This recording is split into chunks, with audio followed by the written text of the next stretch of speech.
KUGAN, CASSIUS, IFL TV in association with MTK Global. Everyone's gone. Listen, I know there's always just you will last in it, but I like the ones because it's like I go into fucking media mode, don't you know, when you've got to just say the same things and just, you know, you're not going to swear and blah blah blah. But I can be a bit more relaxed with you, so I prefer it to be you at the end because then I can just me and you in a big dark room. Yeah, it's a bit weird, you know. So, don't put it like that, cool.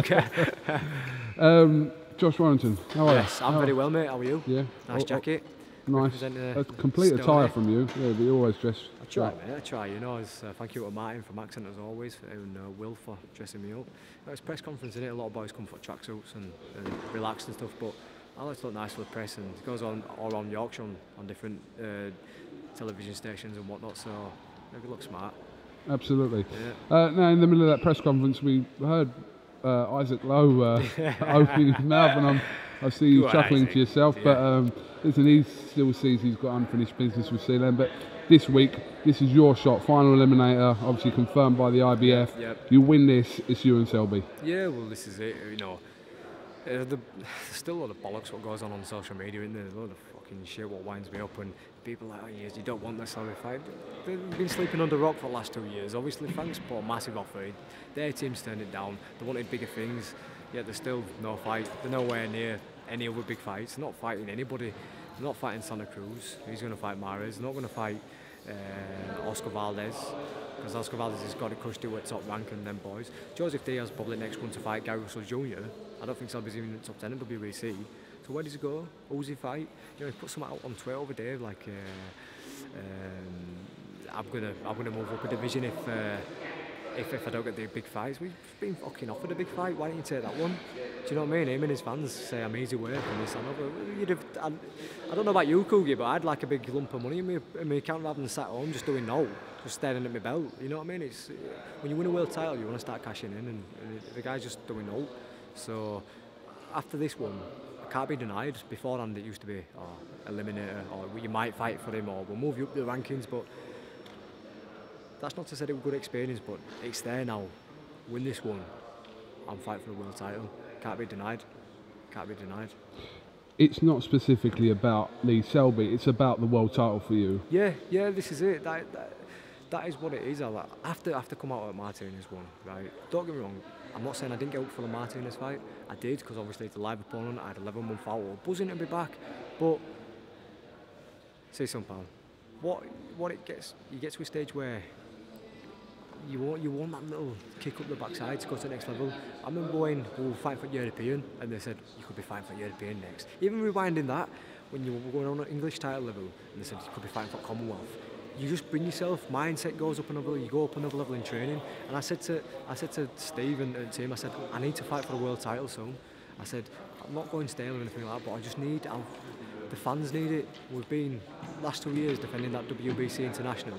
All right, I've had to have a bit of time with splitting up promoters and injuries and stuff like that, but I'm ready to go now. I'm 26, just about to reach my peak years, and then it's the natural incentive. You want to keep on going up and not just go to a stalemate. And Lee Selby obviously would be the fight because of how much shit's gone on over the years, but a world title fight, I'm just desperate to have that shot there.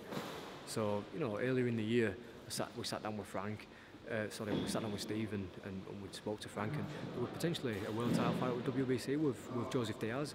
Then talks were taking weeks and weeks on end to come back, and all of a sudden we were 90% there to make the Lee Selby fight. Obviously you can't be hanging around with both of the governing bodies. You've got to go down one over, so we naturally opted for the Lee Selby one because that's the big fight. And it all fell through, so here we are.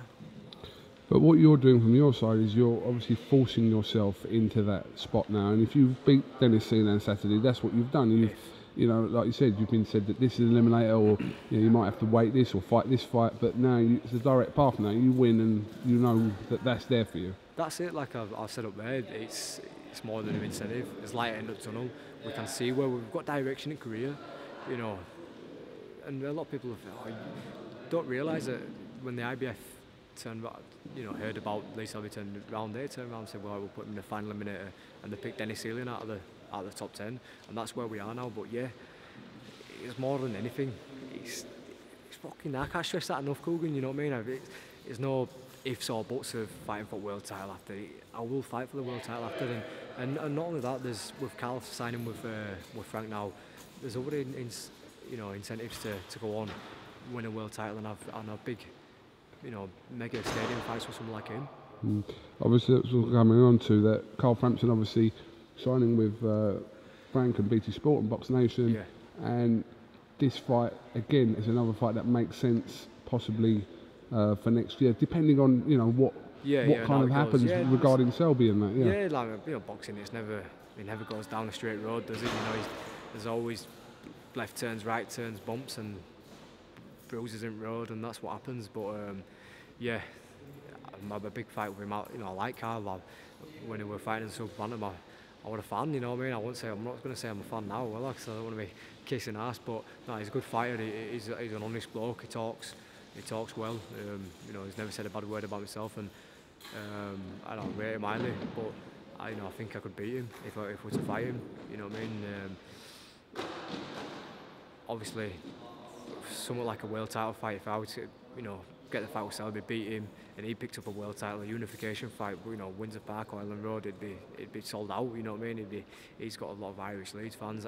My fans don't mind travelling wherever. They love an away day, so it'd be absolutely massive whenever we fight. But that's where all this leads to, KUGAN. You beat this fella on Saturday, and that's why I feel a lot of pressure on this fight, because it has got so much potential attached to it, but it's got to win. It's got to win. Like I said, all these fights at Selby, Frampton, it means nothing unless you can get past Saturday. If I can't get through this guy, and like I say, he's been given the he's just opened the chocolate bar, and he's got the Willy Wonka ticket, but he's not going to fucking win the chocolate. Do you know what I mean, KUGAN? We've come too far, and I didn't get a chance to say it whilst I was still up there, but I did say it to him while I went face to face. I just don't think he's been in the same calibre what I have. I've boxed the 8-foot Japanese fellas, the angry Kiko Martinez who were like a man possessed, the Joe Bruntners, Olympians, and the Patrick Islands. I've been in with them, and I've had to do 12 rounds on back foot, or I can go forward and do the 12 rounds. I don't mind adapting. Can he do that? Can he do that when I think Walsh gifted him the fight? To be honest with you, I think Walsh let him have it. We were doing some good work, and then he just stand off him. That's not to discredit the kid, but I just think I'll have too much in locker to come away from Saturday night with nothing but the win. And just finally, another big news: you've had a curry named after you. It is big news, mate. It made the front page of the Yorkshire Evening Post. So we are talking big matters here. It's a very big newspaper. Does that mean that you own that curry? I don't know what it means. It just means you can go into that restaurant and have that curry that's for right. free whenever you want. So yeah, I think went down and the manager said you come down after the fight, I'll look after you. But basically, I went down, did his photo shoot, put the gloves on. The manager comes out, introduces himself. He says, "Josh Warrington, it's an honour to meet you." He says, "We've named the curry after you." After hours and hours of thinking of what we could call it, we come up with a genius idea. Rogan Josh Warrington. I says, "Mate, tell you what, Dragon's Den, you've got potential." So that's where we are. It smells gorgeous, by the way. Yeah. I had a dish named after me years ago. Go on. The Cougaloo. No, seriously. My local Indian. No, it's called the Cougaloo. The Cougaloo, right? Love it. It's called the Bcash. Sounds like a character off a Jungle Book. The Bcash in Wickford, right? Right. They named it after me years ago, so this ain't new to me. I know, they called it the Cougaloo. People go in there and ask for the Cougaloo and see what happens. Yeah. Oh, nice. Yeah. That'd be good, that. Yeah. Well, next time you're in Leeds, I think the Cougaloo goes with the Josh Rogan Josh, yeah. Yeah, the Cougaloo, Rogan Josh Warrington, yeah. I like the Cougaloo better, to be honest with you. Tastes lovely. Yeah. But yeah, I will say, what a show as well. A lot of good talent on the show. Obviously some good fights. Jack Cattrall and Tyrone. Some good local boys. Yeah, Leon Woodstock's on against Craig Popson and Zelfa Barrett as well, who you know well as well. Yeah. Good sparring with. As I said, thank you, Zelfa. We had some real good rounds, and you'd pay to watch it. Very entertaining.